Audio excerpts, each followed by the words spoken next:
So picking up right where we left off, these are the steps to graphing a two-variable equation, or even a function, a linear function. Okay, so we could also write that down. Graphing linear functions with XY table. Okay, so step one, it says rewrite in function form. That means get y by itself. We already know how to do that. On the previous video, we just did 6 examples of that. Step 2, make an input-output table, an XY table, and plug in 3 easy numbers, most of the time 0, 1, and 2. So what I want you to do, I actually purposely left some space right here. I want you to actually show me an XY table. So let's do this. An input-output table, XY table, and let's plug in the easy numbers that they're talking about, most of the time 0, 1, and 2. So if we're plugging them in, they're going in as inputs, which are X values. So 0, 1, and 2. So most of the time, guys, we're going to be using this XY table and plugging in 0, 1, and 2. Now the reason why I say most of the time is because when you have a fraction in front of X, you're not going to be using 0, 1, and 2. 0 always works. But when you have a fraction in front of X, kind of like number 2 down here, you have a fraction right in front of X. Based on the other video on the class opener, when we had a fraction, what number was nice to have right here? The denominator. So if I had a 3, if I plug in a 3, it'll cancel it out and it'll get rid of the fraction. As opposed to plugging in a 1, if I plug in a 1, I'll still have 1/3, and 1/3 minus 2 becomes a little bit more challenging. So most of the time we're going to be using 0, 1, and 2 unless we have fractions in front of the X once it's in function form. So let's continue with step 3. Draw a line through your 3 points with arrows. That's the final step on graphing. So let's go through this. Number 1, step 1, is it in function form? Yes. Why? Because y is by itself. Okay, step 2, make an input-output table. Plug in 3 easy numbers, 0, 1, and 2. Okay, so on number 1, I want to make an input-output table. Let me plug in 0, 1, and 2. 0 is super easy because negative 2 times 0 is 0, and plus 1 is 1. So you actually have a coordinate 0, 1, which is right here. Let's plug in 1. Now we could do this work in our head or on a calculator. I do recommend you show your work though if you have space. So negative 2 times 1, what's negative 2 times 1? And what is negative 2 plus 1? Negative 1. So when I plug in a 1, I get out a negative 1, right? And that is a coordinate. So let's go to that coordinate, 1, negative 1. 1 on the X, negative 1 on the Y. There's my coordinate. Now, ladies and gentlemen, I already know my answer. I already know that my graph is right here. But I'm just for fun, for funsies, I'm going to plug in the number 2 to make sure that that third dot does line up. Okay, so let's plug in 2 now, and we're going to do this in our head again. 2 right in here. 2 times negative 2. Negative 2 times 2 is negative 4, and negative 4 plus 1, negative 3. So let's write down negative 3 right here. So 2, negative 3, 2 on the X, 2 on the X, negative 3 on the Y, and as you can see, it does perfectly line up. So now all I need to do is part 3, draw a line through your 3 points, and put some arrows at the edge of the line. That way it represents that it continues forever. And that's it. That's graphing. Okay? Now number 2 is the only challenging part. When you have a fraction, and it's not even challenging. When you have a fraction, we're not going to use 0, 1, and 2. So here's an XY table. We're not going to use 0, 1, and 2. You're always going to use 0 because 0 is super easy. Check it out. What is 0 times a third? 0. And then 0 minus 2? Negative 2. Okay, so we get out a negative 2. This is a coordinate, 0, negative 2. That's right here. 0 on the X, negative 2 on the Y. Now, instead of plugging in a 1 and a 2, let's not do that. Let's actually plug in numbers that will work nicely with this fraction that's 1/3. Okay, so what number would work nicely when you multiply it by 1/3? 3. Now, why 3? Because the denominator's 3. Okay, so check this out, guys. Let's plug in a 3. So 1 and 2 are not going to work out nice because you still end up with fractions. But check this out. When I actually plug in 3, there's my function, 1/3 x minus 2, but I'm putting in parentheses instead of x. So that way I could plug in the input 3. What happens when you do 1/3 times 3? It cancels out, guys. So what's left? You have a 1 take away 2. What is 1 take away 2? -1. So when you plug in 3, you actually get out a -1. And ladies and gentlemen, that's a coordinate. Okay? So let's go back and graph 3, -1. So 3 on the x, -1 on the y, there it is. Okay? Now if we wanted another point and my graph was big enough, I would like to plug in maybe a 6, because a 6 will also work out nicely. If I plug in a 6 right here, 1/3 times 6, the 6 and the 3 will cancel out and I'll have 2 left over. But this graph doesn't go out to 6. Right? It goes out to 3, 4, 5. So 6 would be a little bit off the graph. I could do it if I want. Or another good option would be to plug in -3. So if you plugged in -3 as your x value, then we could already predict, guys, that our answer is going to be what? -3. If I plug in -3, my output's going to be -3. How do I know that? Because of this line.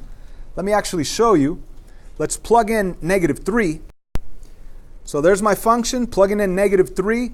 Yes, the 3 and the 3 cancel, but I still have a 1 and a negative sign, and I'm multiplying. So that's really going to be a -1 minus 2, which will give me the answer -3. So when I do the input -3, I get the output -3, and that is -3 right there, exactly where we said it would be at.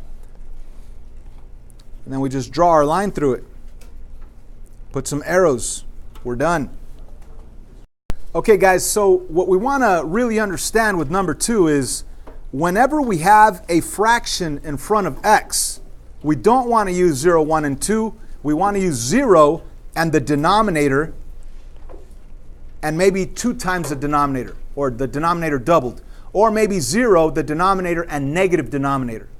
Okay, because when you have a fraction, you want to get rid of that fraction. So let's use that denominator to be able to cancel out that fraction. So let me ask you this. Well, first of all, number 4, is it in function form? Heck no, let's get it in function form. What do I do first to start getting y by itself? First, I'm going to get rid of the 8 by subtracting 8. 8 take away 8 is 0. What I do to one side, I do to the other side. I will have 2y left over equals, let me rewrite it, x minus 8, because I can't actually subtract x and 8. So now let's get rid of that 2 that's in front by dividing by 2, dividing by 2, and dividing by 2. So my new function form equation is going to be y equals, now notice there's no number in front of the x, so I'm going to put a 1 right there because it's really an invisible 1. So I really have the fraction 1/2 x minus 4. Ladies and gentlemen, this is my function form equation, y equals 1/2 x minus 4. So that's my first step, rewrite it in function form. Now when I go to my input-output table, my x-y table, what numbers would be nice to plug in right here? 0 always works, but what other numbers would be good to plug in right here? The denominator 2 and double it 4, or maybe -2, that's also good, or you could even do -4 if you wanted to. Now you only need 2 points. I like you to do 3 just so you could be more comfortable or more confident on your graph. So check it out. When I plug in 0 right into the x, 1/2 times 0 is 0. 0 minus 4 is -4. So we get a coordinate 0, -4. If I graph that coordinate, 0, -4, it'll be right here. Let's go to the next one. The next one, plug in 2 right in there. That's really going to be, I rewrote it right here with parentheses instead of the x. And let's plug in the 2. So plugging in 2, the 2's cancel. So what do we have left? We have 1 take away 4. 1 take away 4 is -3. So when I plug in 2, I get the output -3. That is a coordinate. So the coordinate 2, -3, 2 on the x, -3 on the y is right there. Let me keep it the same color. So I already know that this is my graph, okay? Now if I wanted to make sure of it, I could plug in one more and I will see that it lines up. But let's say you're taking a quiz or test, you're running out of time, just do 2 points, draw your line, and you'll be good to go. Let's jump back to, wait, hold on a second. Let's jump back to this one. It's so easy that people get confused. The y equals x. Is that one in function form? Yes. Yes, it is. So step 1's done for us. So I jump to step 2, xy table. And I want to do 3 easy inputs. Most of the time, in this case, what inputs do we use? 0, 1, and 2. Most of the time, 0, 1, and 2. So if I plug in 0 in for x, it's going to say y equals 0. So there's your answer for your y. If I plug in 1 into x, it's going to say y equals 1. So there it is. If I plug in 2, it'll be 2. If I plug in -3, it'll be -3, and so on and so on. Right? It's obvious. Y equals x, x equals y. Your x value has to be equal to your y value. So let's go to the graph and let's graph those points. 0, 0 is at the origin. 1, 1, 2, 2. You only need 2 points. So I'm going to stop right there and draw a line in both directions with an arrow on it. Let's jump to the next part. Down here it says when you have x equals a number, it'll be a vertical line crossing the x-axis at that value. When you have y equals a number, it'll be a horizontal line crossing the y-axis at that value. Let me explain why. So the above notes, it says if you just have x equals a number, it's going to be a vertical line crossing the x-axis at that value -3. So it's going to cross the x-axis at -3, and it's going to be a vertical line up and down, perfectly up and down. Okay. Now, that's not the explanation. That's just like the rule or the shortcut. The actual explanation is this. When I think about an input-output table, numbers to plug in, and yeah, most of the time we plug in 0, 1, and 2, but what does this say? It says x equals -3.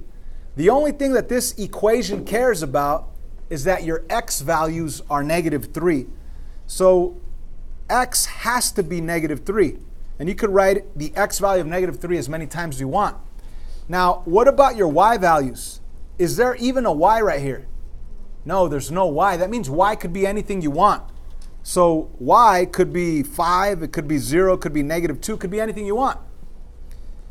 So when we think about an input-output table, an xy table, we actually have these coordinates where the only thing that the equation cares about is that your x values are -3. And if I did go to the coordinate -3 and 5, it will be this vertical line. If I do go to the coordinate -3, 0, -3 and 0, I get that dot. -3, -2, -3, -2, I do get a dot right there. We will get all this vertical line with all those coordinates as long as your x value is -3. So I explained this just in case you forget during a quiz and you think, well, was it the horizontal line? Was it the vertical line? You could always go to an xy table and just make sure that your x values are -3. Same thing with this guy. What is the only thing that this equation cares about? That your y values are what? 2. So the y values have to be 2. What about the x values? Are there any x values in there? No, so you could plug in whatever you want for x. So you could plug in 0, 1, and 2, or any numbers for that matter. And if we think about the coordinates, 0, 2, 1, 2, 2, 2, and if I think about those coordinates, 0, 2, 0 on the x, 2 on the y is right here, 1, 2 is right there, 2, 2 is right there. So you do see that it forms a horizontal line running left and right. So keep that in mind. Whoops. Keep that in mind that if you have x equals a number, it's going to be a vertical line going right through the x-axis at that value. If you have y equals a number, it's going to be a horizontal line going through the y-axis right at that value. So let's flip this paper over. And we have more practice right here. However, I'm going to stop the video right here and just do another video, video 3 actually, explaining just the homework, because this is homework for you guys.